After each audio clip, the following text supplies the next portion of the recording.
जय भीम, नमो बुद्धाय। बहुजन मूल निवासी, वंचित और महिलाओं की आवाज है अंबेडकर नेशन। जय भीम, नमो बुद्धाय। मैं Rohit Chauhan, singer anchor, Ambedkar nation channel को शुभकामनाएं देता हूं कि अंबेडकर नेशन ने बहुजन मूल निवासी, वंचित और महिलाओं के संवैधानिक अधिकारों की आवाज उठाने का बीड़ा उठाया है।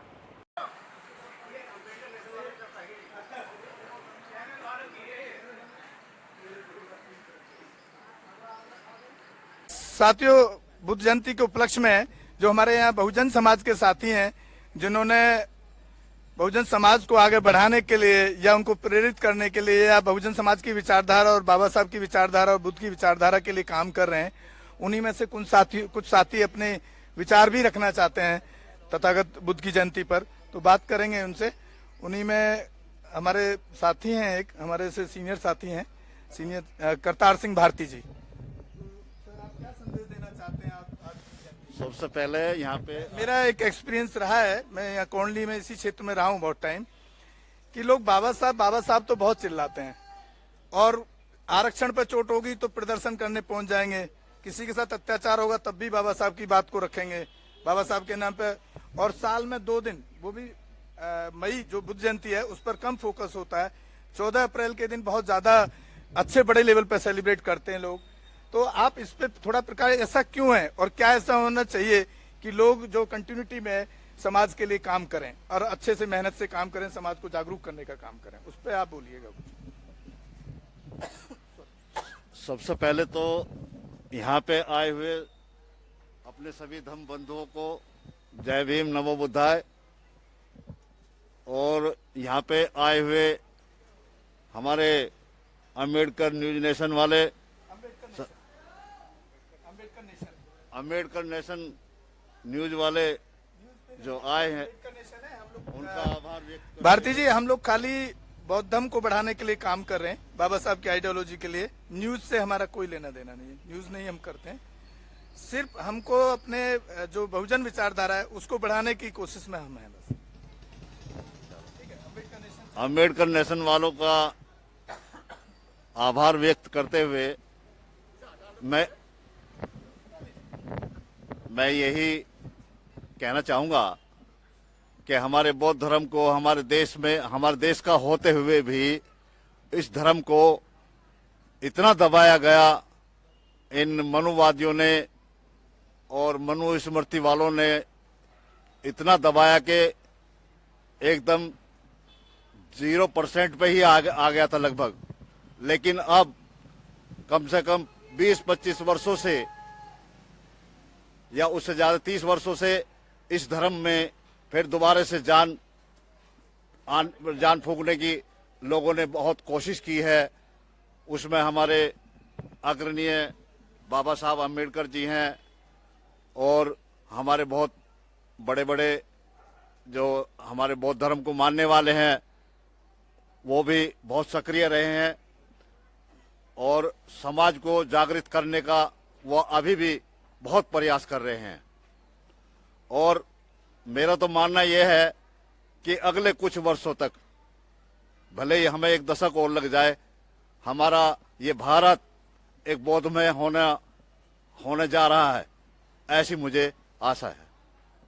तो आप सुन रहे थे अभी भारती जी को, बहुत अच्छी बात उन्होंने की कि उम्मीद कर रहे हैं कि अगले 10 साल बाद कि हमारा देश एक बौद्धमय भारत, जो साहब काशीराम कहा करते थे कि मैं भारत को सम्राट अशोक का भारत देखना चाहता हूं, और बाबा साहब कहा करते थे कि मैं भारत को बौद्धमय भारत देखना चाहता हूं।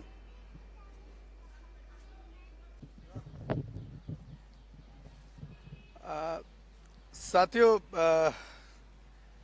बहुजन साथी हैं हमारे, काफी सीनियर हैं और धम्मप्रिय गौतम जी हैं, तो वो क्या संदेश देना चाहते हैं, क्या मैसेज देना चाहते हैं, बात करेंगे उनसे। जिस तरह से हम अलग अलग लोगों से बात कर रहे हैं, जितने भी हमारे यहाँ बहुजन समाज के, क्योंकि ये पूरे दिल्ली का एक गढ़ माना जाता है, बहुजन समाज के साथियों की संख्या बहुत ज़्यादा है और बाबा साहब के आइडियोलॉजी के फॉलोवर बहुत काफ़ी हद तक हैं यहाँ पे। तो क्योंकि वो भी इस एरिया में रहते हैं, वो ज़्यादा अच्छे से बता पाएंगे। लगभग 80% के करीब यहाँ पर बहुजन समाज के साथी रहते हैं जो बाबा साहब और बुद्धिज्म को फॉलो करते हैं। अब वो कितने किस हद तक जेन्युइन है, कितने, तो शायद वो ज्यादा बता पाएंगे।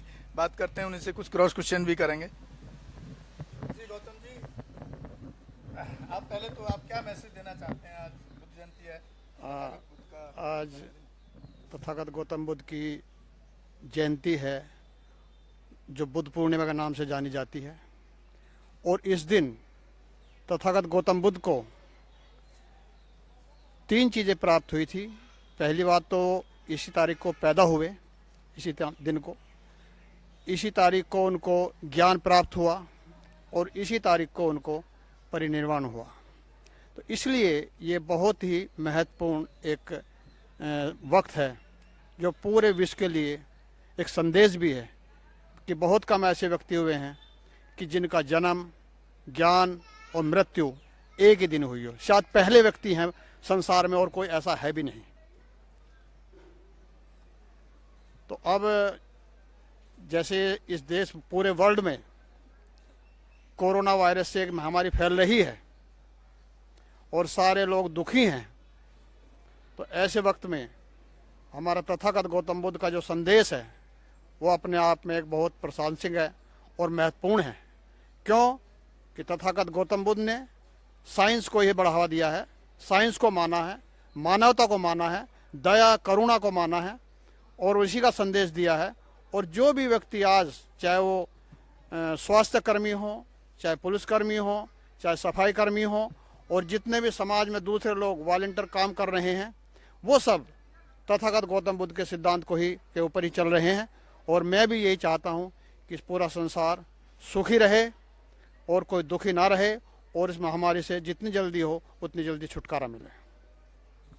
तो साथियों, आप सुन रहे थे डीपी धम्मप्रिय गौतम, डीपी गौतम जी को, जिन्होंने बहुत खूबसूरत अंदाज में और बहुत कम शब्दों में आपको बताया कि बुद्धम ही ऐसा है। जिस तरह की आज महामारी आप देख रहे हैं, कोरोना बीमारी या कोविड-19 जिसको नाम दिया गया है, तो आप देख रहे हैं कि उस बीमारी से लड़ने का तरीका किसी धर्म के पास नहीं है। क्योंकि जो दूसरे जो धर्म है, उनके जो फाउंडर हैं, उन्होंने अपने आप को एस्टेब्लिश किया है, साइंटिफिकल सिद्धांत को या टेक्नोलॉजी को कहीं भी एस्टेब्लिश नहीं किया है। ऐसा आप देखने में पूरे वर्ल्ड में आता है। चाहे वो, मैं किसी पर्टिकुलर किसी एक धर्म को फोकस नहीं करना चाहता हूँ, अटैक नहीं करना चाहता हूँ, लेकिन ये सच्चाई है। जितने भी धर्म हैं, चाहे वो बुद्ध धर्म को छोड़ के चाहे कोई सा भी धर्म हो, वो उनके जितने भी फाउंडर हैं, जिन्होंने उसको बनाया है, क्रिएट किया है, वो अपने आप को पहले उन्होंने प्रेजेंट किया है। और बुद्ध एक ऐसी शख्सियत है जिन्होंने जो क्रिएशन किया बुद्धिज्म का, हिंदू से निकलने के बाद, भले ही वो हिंदू में पैदा हुए थे, लेकिन उन्होंने जो क्रिएशन किया है वो टोटली, उनका जो धर्म है वो साइंटिफिकल बेस्ड है, जिसमें प्रज्ञा है, करुणा है, सील, मानवता और scientifical based, totally scientifical based धर्म है। तो मैं मतलब बहुत छोटे कम शब्दों में उन्होंने बहुत अच्छा संदेश दिया कि आज अगर हम लड़ सकते हैं तो वो बुद्ध की जो विचारधारा है उसी के बिहाफ पे ऐसी महामारी या कोई फ्यूचर में कभी और कोई महामारी आए तभी उससे लड़ सकते हैं।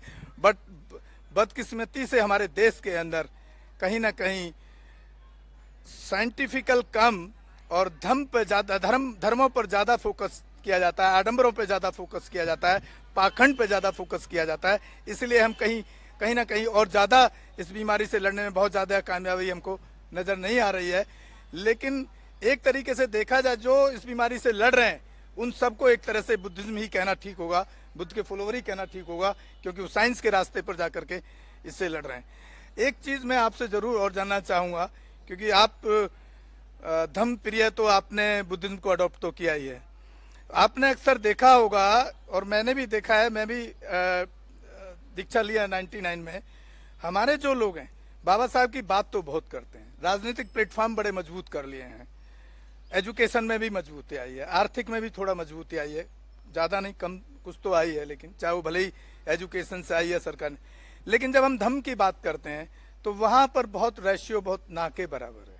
इसके पीछे क्या कारण नजर आते हैं आपको, और क्या ऐसा एक संदेश आप देना चाहेंगे कि लोग बाबा साहब की आइडियोलॉजी रटने के बजाय और बाबा साहब को पूजने के बजाय या देवता बनाने के बजाय उनके आइडियोलॉजी और बुद्धिज्म को अडॉप्ट करने की तरफ अग्रसर हो ज्यादा से ज्यादा? देखो, बाबा साहब को मेरे से ज़्यादा शायद आप लोगों ने पढ़ा होगा और बहुत लोगों ने पढ़ा है। लेकिन जो कुछ मैंने उनसे पढ़ा है और सीखा है, उन्होंने एक बात कही थी कि गुलाम को गुलामी की पहचान करा दो, बगावत कर देगा। लेकिन हमारे देश में जितने भी, जिनको हम बहुजनों की बात कर रहे हैं, वो जाति की लड़ाई लड़ रहे हैं। तथागत गौतम बुद्ध के धर्म की लड़ाई कोई नहीं लड़ रहा। सब जातियों में बटे हैं। एक जाति से दूसरी जाति को लड़ना है तो हम कहते हैं हम उस जाति के साथ लड़ेंगे, उसके खिलाफ लड़ेंगे। जो कि बाबा साहब का जो सिद्धांत है, जो उन्होंने तथागत गौतम बुद्ध के सिद्धांत को अपनाया है, वो ये नहीं कहता कि हम आपस में मानव मानव होकर लड़ें। जाति खत्म हो जाएगी तो सब कुछ हो जाएगा। इसलिए मैं भी यही चाहता हूँ, और मैंने जो है 1996 में बुद्धिज्म को अडॉप्ट कर लिया था, समझे। और मैंने हिंदू धर्म को ऑन रिकॉर्ड भी छोड़ दिया है। सारा रिकॉर्ड मेरा, मैं SBI से रिटायर हुआ हूँ, सारा वहाँ पर चेंज हो चुका था। और मैंने अपने आप को बिल्कुल एक मानवता के रूप में अपना ढाल लिया। और मैंने बाबा साहब को पढ़ा है, तथागत गौतम बुद्ध को पढ़ा है। जो भी उनके सिद्धांत है, मानवता, प्रेम, अपनापन, द्वेष को त्यागना, मैं उसी पे चलता हूँ। और जितने भी अपने जो वैचारिक होते हैं नियम कि भाई बीड़ी, सिगरेट, शराब, नशीली, इन चीज़ों का ना मैं सेवन मैंने पहले करता था, ना मेरे पिताजी करते थे और ना मेरे बच्चे करते हैं, है ना। ये मेरा व्यक्तिगत मामला भी है। लेकिन जो सामाजिक मामला है, मैं सबको ये संदेश देता हूँ कि वे सब मानव रहें। मुझे इससे मतलब नहीं है, तथागत गौतम ने जब कहा है, मुझे इससे मतलब नहीं है कि वो हिंदू है, मुस्लिम है, सिख है, ईसाई है, जैन है, या हिंदुओं में कौन सी जाति का है। यदि उसके साथ अत्याचार हो रहा है, वो दुखी है, तो मेरा सिद्धांत ये है कि मैं जातिवाद को त्याग कर उसके साथ खड़ा हो जाऊं। और मैं बिल्कुल खड़ा होता हूं, अपने विरोधी के साथ भी खड़ा होता हूं। ये मैं नहीं, यह पूरा क्षेत्र इस बात को जानता है। तो आप सुन रहे थे धम्मप्रिय गौतम जी को, जिन्होंने 1996 के अंदर बौद्ध धर्म की दीक्षा ली और हिंदू धर्म और जो अंधविश्वास जिनमें वो थे पुराने, जो हमारा कल्चर चला रहा था, उसको छोड़ दिया और एक नया जीवन, नए बुद्धिज्म के साथ अपने जीवन को शुरू किया।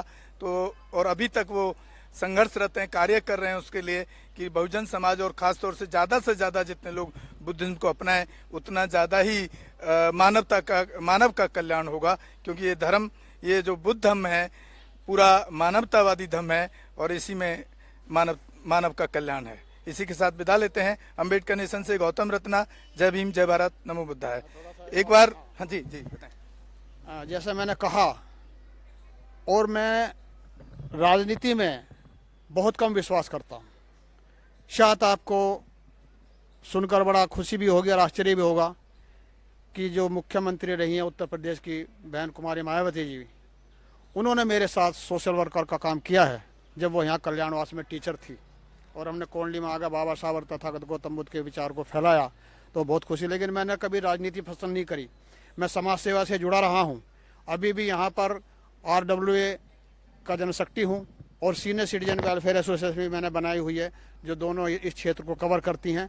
और उसी के माध्यम से मैं यहाँ पर व्यक्तिगत और सामाजिक जो भी कुछ उन दोनों प्लेटफार्मों से जो भी कुछ हो सकता है, मैं उसके कार्य में लगा रहता हूँ। और मैं आपको एक बात और बता दूँ कि जो अभी दिल्ली सरकार ने जो बुजुर्गों के लिए तीर्थ यात्रा स्टार्ट की है, और हमारे तथागत गौतम बुद्ध के उसको देखते हुए बोध गया का कोई रूट नहीं था, मैंने सीनियर सिटीजन वेलफेयर एसोसिएशन के प्लेटफार्म पर, लेटर पैड पर उनको स्टार्ट करवाया और ये पूरा डॉक्यूमेंट्री एविडेंस मेरे पास है। तो देखिए साथियों, एक तो उन्होंने एक बहुत अच्छी बात की, जो इस एज में आने के बाद भी, आई थिंक मेरे हिसाब से 60 से ऊपर ही होंगे, 65 के आसपास हैं, इस समय भी वो समाज के लिए काम कर रहे हैं। दूसरा, एक बहुत अच्छी बात उन्होंने कही कि बहुत लोगों को ये लगता है, ज़्यादातर लोगों को आप देखते होंगे कि सामाजिक काम करने के लिए राजनीतिक प्लेटफॉर्म की बहुत ज़्यादा ज़रूरत महसूस करते हैं। ऐसा मेरा एक्सपीरियंस भी है। लेकिन उनको देख करके, उनके कामों को देख के आपको बिल्कुल समझ आ गया होगा और लगता भी है, और वो कर भी रहे हैं, कि समाज के काम करने के लिए कोई ज़रूरी नहीं है कि आपके पास कोई राजनीतिक प्लेटफॉर्म हो। आप अपने माध्यम से, अपने कई दूसरे तरीकों से, जिस तरीके से वो कर रहे हैं, वो कर सकते हैं। इसी के साथ मैं विदा लेता हूँ। जय भीम, जय भारत, नमो बुद्धाय। अम्बेडकर नेशन से गौतम रत्ना। आप हमारे चैनल को ज़्यादा से ज़्यादा देखें, शेयर करें और सब्सक्राइब करें, ताकि हम पूरे देश विदेश में बाबा साहब भीमराव अम्बेडकर और महामानव तथागत बुद्ध की विचारधारा को पहुंचा सकें। धन्यवाद। साथियों, हमारे बीच में एक बुजुर्ग सम्मानित और मिशनरी साथी हैं और करीब करीब 70 साल से ऊपर हैं, सीनियर सिटीजन हैं। तो उनके विचार जानेंगे। वो आज बुद्ध जयंती पे तथागत बुद्ध के पावन जन्म पर क्या संदेश देना चाहते हैं। देखिए हम तो भाई साहब देखो ऐसा है क्या, ये बाबा साहब डॉक्टर भीमराव अंबेडकर हमारे सबसे बड़े पूजनीय उनसे हुए हैं, उनसे बड़ा हमारा कोई भगवान नहीं है। वो हमारे देवता हैं। हमारा सबसे पहला फर्ज बनता है कि अपने देवता को प्रणाम करें। उसके बाद में मैं ये कहूँगा कि भगवान बुद्ध जो हमारे बाबा साहब हुए हैं, इतने महान नेता हुए हैं, जिस इतने महान नेता ने जिसको हम अपना भगवान मानते हैं, उसने बौद्ध धर्म को ग्रहण किया है। तो हमारा सभी का ये फर्ज बनता है कि हम उसी बौद्ध धर्म को अपना करके चलें और जितने रूढ़िवाद धर्म हैं उन सभी को छोड़ करके अपना मेन धर्म हमारा यही है जो हमारे बाबा साहब ने ग्रहण किया है। उससे बढ़िया हमारा धर्म कोई नहीं है। बाकी सभी धर्मों में तो एक तरह से धक्का खाने वाली बात है। तो हम सभी से यही प्रार्थना करते हैं, हाथ जोड़ करके हमारा सभी से यही प्रार्थना है कि आप जो सभी जो भगवान बुद्ध को धर्म के रूप में भगवान बुद्ध को मानिए और पूज्य अपने देवता बाबा साहब डॉक्टर भीमराव अंबेडकर को मानिए। इन दोनों से बड़ा देवता हमारे लिए कोई नहीं है। हमारा कहने का तो सभी से यही मतलब है। और आप सुन रहे थे राम प्रसाद जी को, जो सीनियर सिटीजन्स हैं, 70 साल से ऊपर उम्र है उनकी। और तो आप देखिए कि किस तरह की चीजें आपको नई नई चीजें देखने को मिलती हैं अलग अलग लोगों में। जिस देवता का विरोध बाबा साहब किया करते थे और पूरे जीवन देवताओं का विरोध करते रहे, आज उनको वो देवता के रूप में दर्जा दे रहे हैं। तो ये अपने आप में एक बहुत बड़ी बात है। हर एक आदमी का अलग अलग सोचने का तरीका है। मैं देवता वाले फेवर में मैं नहीं, मेरी अपनी राय नहीं है, निजी राय, क्योंकि बाबा साहब ने देवता और उस संस्कृति का हमेशा विरोध किया है, लेकिन उनका एक सम्मान देने का जो तरीका है वो उनको देवता के रूप में देखते हैं। तो एक बहुत और वो मतलब इतना आगे जाकर के उस चीज में बस चुके हैं, रच चुके हैं कि वो कहते हैं कि जब हमारे बाबा साहब ने हमको बौद्ध धर्म दे दिया तो हम दूसरे धर्म में जाकर के क्यों अपना मतलब बेइज्जती करें, अपना जो सम्मान जहाँ नहीं है। कहीं आप मंदिर जाते हैं तो आपको मंदिर में बेइज्जती होती है, मंदिर में नहीं चढ़ने दिया जाता है, कहीं चारपाई पे नहीं बैठने जाता, कहीं कास्ट के नाम पे आपको मारा जाता है। और जब तक आप इस कास्टिंग सिस्टम को और इस धर्म को तिलांजलि नहीं देंगे, छोड़ेंगे नहीं, तब तक आपको ये झेलते ही रहना पड़ेगा। इस तरह की गुलामी और इस तरह के शोषण का आपको शिकार होते ही रहना पड़ेगा, क्योंकि उनके संविधान को छोड़कर उनके जो बनाए हुए संविधान है, उनके देवता और उनके जो प्रोधा या पुरोहित जो भी रहे, उनमें क्लियर लिखा हुआ है शूद्र, पशु, शूद्र और नारी ये सब हैं ताड़न के अधिकारी।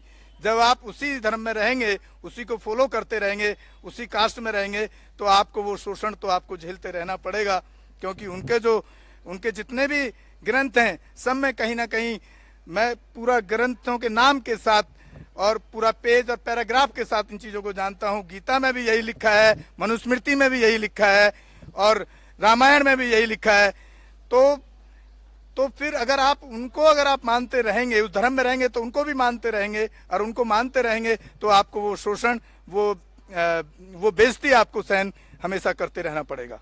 इसलिए जो हमारे बुजुर्ग हैं, जब वो इतने तैयार हो चुके हैं, वो छोड़ चुके हैं उस संस्कृति को, तो मैं समझता हूं कि हमारे आने वाली पीढ़ी और हमारे बहुजन समाज के साथियों को उसको छोड़ देना चाहिए और बाबा साहब के दिए हुए धम्म, बौद्ध धर्म को अडॉप्ट कर लेना चाहिए, एक्सेप्ट करना चाहिए और उसके हिसाब से अपना जीवन यापन करना शुरू करना चाहिए। इसी के साथ मैं विदा लेता हूं।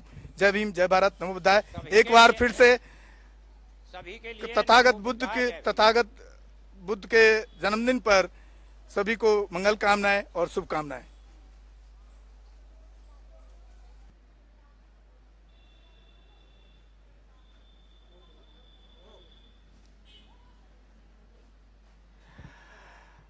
साथियों, तथागत बुद्ध के कोई भी कार्यक्रम करने के बाद जब हम समापन की तरफ जाते हैं तो उसमें एक सभ्य सत्ता जो हमारे संस्कृति का एक हिस्सा है उसको करते हैं। तो वो हमारे वीर सिंह बौद्ध जी अभी उसको करवाएंगे और आप उम्मीद है कि आप लोग कुछ सीख रहे होंगे, क्योंकि ये संस्कृति पर हम लोग बहुत कम काम करते हैं, बुद्धिज्म की संस्कृति पर। बाबा साहब तो हमेशा रटते हैं और मानते भी हैं और चिल्लाते भी हैं, बट एक प्रॉपर संस्कृति हर आदमी को आती भी नहीं है। तो उसमें हमारे वीर सिंह बौद्ध जी हैं, उन्होंने बहुत स्टडी किया है उस पर, तब जाकर के वो लोगों से ये सब मतलब एक तरीके से आप कह सकते हैं कि एक विद्वान टाइप आदमी ही इस कल्चर को अडॉप्ट कर पाएगा। तो आप शुरू करवाएं सर। मैं सभी साथियों से निवेदन कर रहा हूं कि सभी हाथ जोड़ लें और सभ्य सत्ता के लिए तैयार हों। सभ्य सत्ता सुखी होन्तु, सभ्य होन्तु चकेमिनु, सभ्य भद्राणि पश्यन्तु, मां कंच दुख मां गमा। सभी बोलें। सभ्य सत्ता सुखी होन्तु, सभ्य होन्तु चकेमिनु, सभ्य भद्राणि पश्यन्तु, मां कंच दुख मां गमा। बोलो।